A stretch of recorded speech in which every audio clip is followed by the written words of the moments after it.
Hi friends, ಇವತ್ತು advice ಗುರು ಚಾನಲಲ್ಲಿ ರಾಜ್ಮಾ ಚಾವಲ್ ರಾಜ್ಮಾ ಮಸಾಲ ಮಾಡೋದು ಹೆಂಗೆ ಅಂತ ನೋಡೋಣ. ಫಸ್ಟು ಕುಕ್ಕರ್ಗೆ 1 ಕಪ್ ರಾಜ್ಮಾ ತೊಗೊಳ್ಳಿ.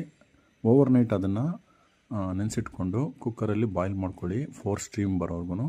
ಆಮೇಲೆ ಒಂದು ಪ್ಯಾನಲ್ಲಿ ಈರುಳ್ಳಿ ಮತ್ತು ಬೆಳ್ಳುಳ್ಳಿ, ಜೀರಿಗೆ, ಏಲಕ್ಕಿ ಹಾಕ್ಕೊಳ್ಳಿ, ಕರಿಮೆಣಸು ಫ್ಲೇವರ್ಗೋಸ್ಕರ, ಚಕ್ಕೆ ಒಂದು, ಪಲಾವ್ ಎಲೆ ಹಾಕ್ಕೊಂಡು ಚೆನ್ನಾಗಿ ರೋಸ್ಟ್ ಮಾಡ್ಕೊಳ್ಳಿ.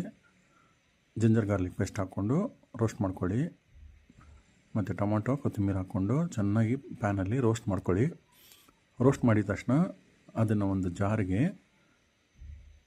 ಹಾಕ್ಕೊಂಡು ತಣ್ಣಗಾಗೋವರೆಗೂ ವೆಯ್ಟ್ ಮಾಡಿ. ತಣ್ಣಗಾದಮೇಲೆ ಸ್ವಲ್ಪ ನೀರು ಹಾಕ್ಕೊಂಡು ಗ್ರೈಂಡ್ ಮಾಡಿ ಇಟ್ಕೊಳ್ಳಿ ಪೇಸ್ಟ್ನ. ಮತ್ತು ಅಮೂಲ್ ಬಟರ್ ಹಾಕ್ಕೊಂಡು ಆ ಗ್ರೈಂಡ್ ಮಾಡಿರೋವಂಥ ಮಸಾಲೆ ಪ್ಯಾನ್ಗೆ ಹಾಕ್ಕೊಂಡು ಚೆನ್ನಾಗಿ ಫ್ರೈ ಮಾಡ್ಕೊಳ್ಳಿ.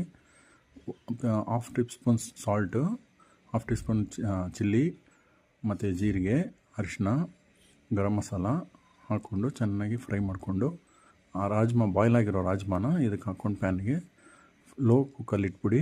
Rajma ready. Thank you for watching video.